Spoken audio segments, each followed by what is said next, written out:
Afternoon to one and all assembled here. Myself Krishna Nemade, I study in 10th standard from school Adivasi Madhyamik Vidyalaya Tunki.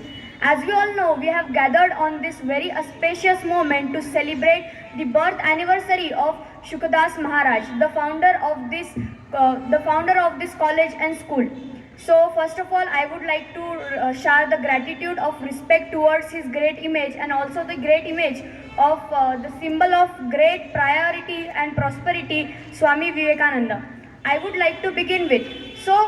We all know that we are been discussing about the climate change, effect of climate change and the solution over that. So first of all, we need, whenever we need to try about different things or whenever we need to find out the solution for the problems, at first, before finding the solution, we need to understand what the problem really is.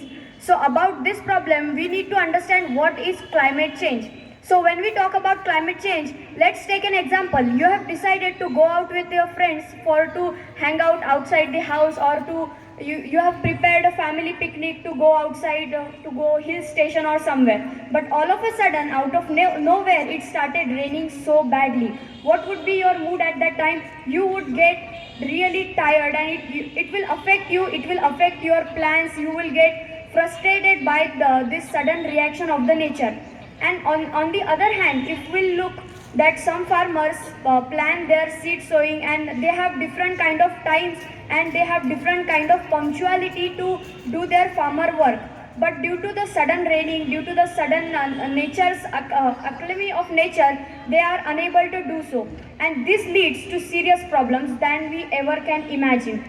So, when we talk about climate change, we know that climate change has been a great problem nowadays. You know what climate change is? The sudden change in nature which occurs and can destroy something or can create problems for humans and as well as all the living organisms. So this climate change is basically natural. Everyone thinks that climate change is often natural. But you know what? Since the 80s and 90s, this climate change has been vastly affected by the human activities. Yes, you heard it right. This climate change has been vastly affected by the human activities, means the one living on the earth, the organisms living on the earth. Because we know there are so many living organisms, there are huge classifications of living organisms from the animals, in the kingdom of animals. We know, even in our study, even in our syllabus, we have learned about them. There are chordates, non-chordates and what not. There is a variety of animals, there is classification of them, and due to which we can find that all the living organisms has been putting something to the nature. We all take something from the nature. Basically, we take everything from the nature. The oxygen, which is thoroughly important for us to survive, that's what we get from the nature. That's what the plants from the nature produce, and we use it for our survival. And someday, can you imagine a single day without oxygen? It's impossible. Even a single hour without oxygen is impossible. Not for the plant, but for the humans too, because we are going to die without oxygen. And similarly, there are so many things that we get from the nature without which we can die, or without which we cannot survive. And still, we are so careless, and we are so avoiding the awareness of nature and to save the nature. So if we talk about the solution over this, because we have now discussed about the problems that we are facing, not just us, not just the particular people from the particular profession face these problems, but also the farmers. Actually, every person from every profession face such problems due to the nature. And what the nature create, how do nature create this problem? There is no nature responsible for it. We humans are totally responsible for it.